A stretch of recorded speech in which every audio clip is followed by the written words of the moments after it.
Hi, I'm Emma. I live with my mom and dad and my sister Sophia. She's really pretty and super smart. Our parents always seem to like her more than me. They pay a lot of attention to her, but not so much to me. They often tell me off for staying in my room a lot. They say things like, "You're always hiding away. You should be more active. We won't be here forever, you know." I know they won't be here forever, and I have my own thoughts and things I want to do. But my parents see me as lazy and don't take me seriously. One day, my sister Sophia talked to me. She said, "You're not as cute or talented as I am. Do you ever think about what your purpose in life is?" I replied, "I'm content with my life, so please don't say strange things." She shrugged and said, "Okay, suit yourself. But let me share something amazing with you." "Something amazing? What is it?" "I'm marrying a really handsome and wealthy guy," Sophia said to me. "Congratulations, I'm happy for you," I replied. Sophia smirked and said, "You're just jealous. You'll never find someone to marry you." She assumed I couldn't find someone to marry and kept boasting about herself. "I'm not really interested in getting married, so whether I do or not doesn't bother me," I told her. I was thinking of going to my sister's wedding because she's family, but then, "What? You're actually coming to my wedding?" Sophia asked. "Yeah, why wouldn't I?" I replied. "Of course it's a problem. Having a lazy, useless person like you there will ruin everything." Sophia snapped. "What do you mean by lazy, useless person?" I asked. "A bottom feeder or idle youth is exactly what it sounds like. Someone who can't do anything, completely useless," Sophia explained. "Why are you saying such mean things?" "I just want to be there for your special day," I said. "I don't need your fake congratulations. Just don't bother showing up," Sophia said angrily. My sister really didn't want me to come to her wedding. She kept saying it, and even mom and dad agreed, calling me a lazy, useless person who shouldn't go. But I thought it wouldn't be right if no family showed up, so I decided to go anyway. On the day of the wedding, as I was getting ready in my dress, Mom and Dad caught me. "What are you doing here? We told you not to come to the wedding," they yelled. Hearing the commotion, my sister came over. "Why are you here? I didn't invite you," she said angrily. "But I thought it would be strange if no family came. I wanted to support you," I explained. "Why do you always have to complicate things? You're not even supposed to be known to the other family," she said. "What? I didn't know about the family dinner either. You didn't invite me," I said, feeling hurt. "Why would you be so mean? It's obvious. You just mess everything up. If people found out we have a lazy, useless person in our family, it could ruin the marriage. That's why we didn't invite you," my sister said with a cruel laugh. My parents joined in, smirking. It was clear they had planned this together. Feeling hurt and rejected, I couldn't help but be deeply saddened by their determination to erase me. "Get out, you worthless, lazy person," my sister yelled in anger. I realized there was no point in trying to reason with them anymore. So with a heavy heart, I decided to leave. "Fine, I'm going home." "Goodbye," I said, feeling defeated. They laughed. As I said my goodbye, my family continued to point and laugh at me. Trying to hold back my frustration, someone called out to me as I was leaving. "Hey boss, great job today," they said. Thanks. Wait, why are you saying that? And what are you wearing?" I asked, confused. "Yeah, I'm the one getting married. Didn't you know?" They replied. "What? Hold on. How do you know Caleb? And why are you calling me boss?" I asked, bewildered. "Also, for your information, this person is the president of my company," they explained. "No way. You're the president?"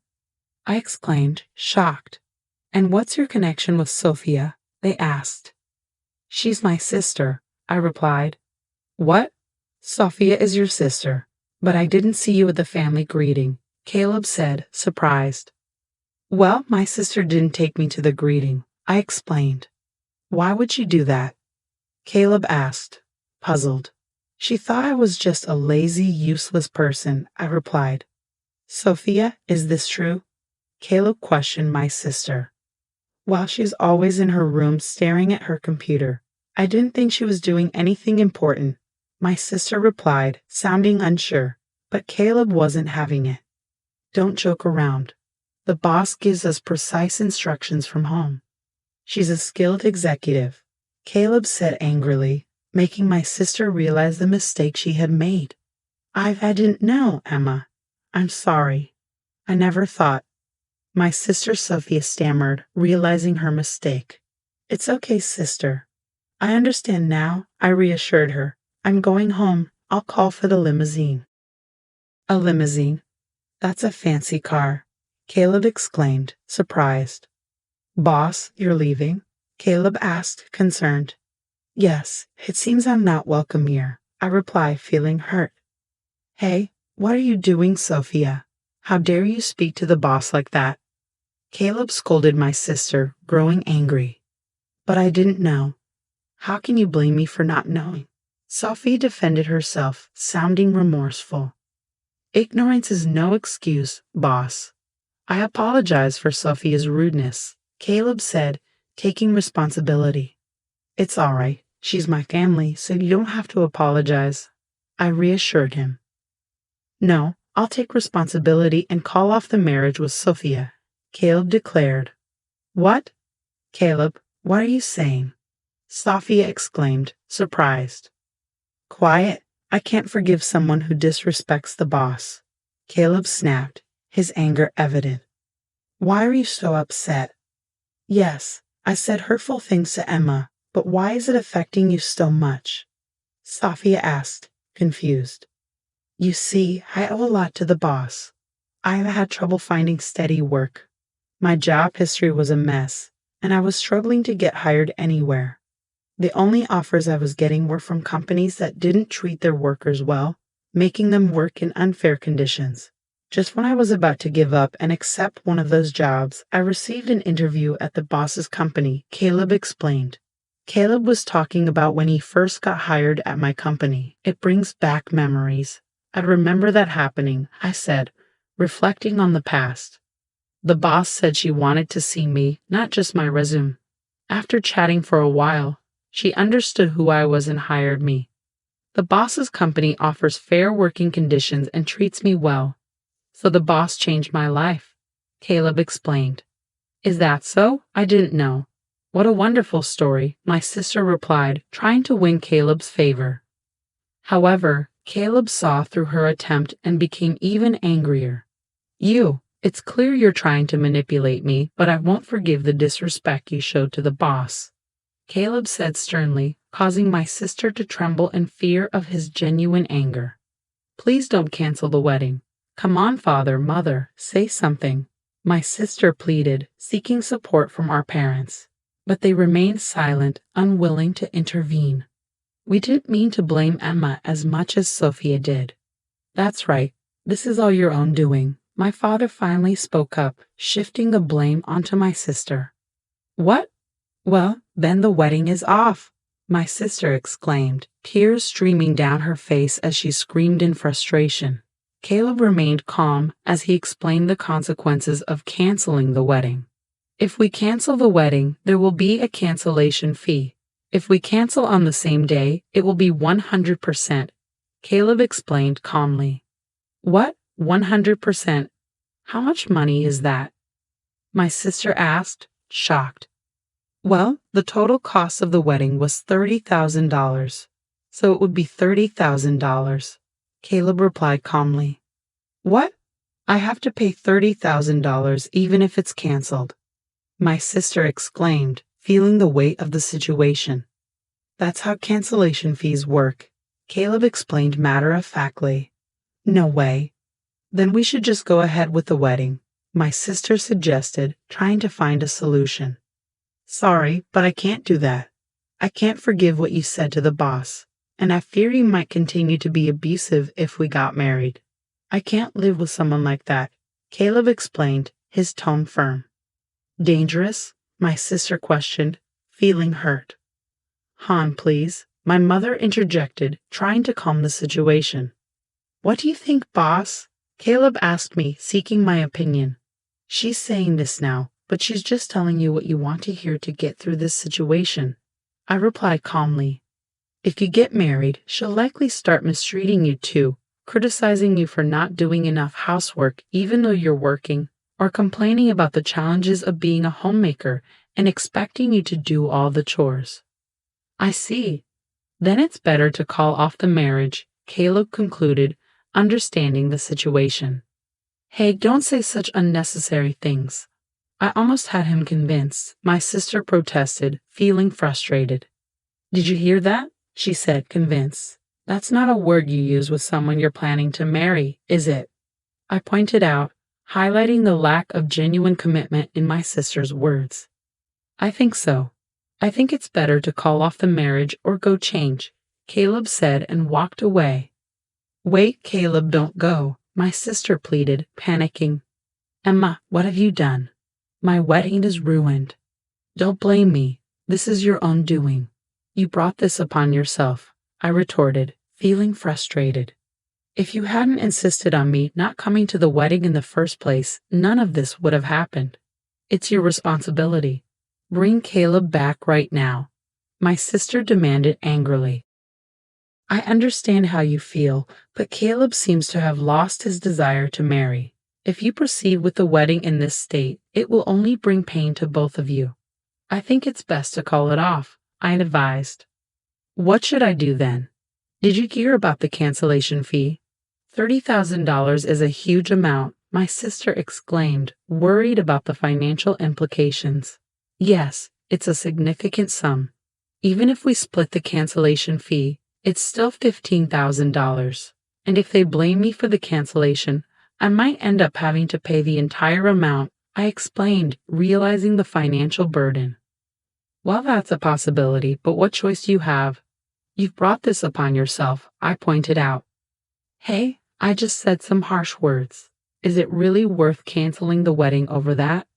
My sister protested. Don't tell me it's Caleb's decision, she added, feeling overwhelmed. Hey, father, mother, say something, my sister pleaded, turning to our parents for support. Suddenly, our parents became very friendly towards me. Well, I never knew Emma had become a boss.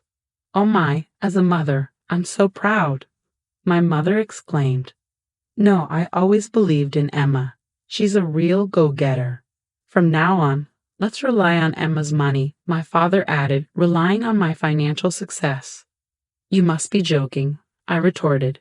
They had also been verbally abusive to me in the past, so I didn't feel inclined to spend money on them.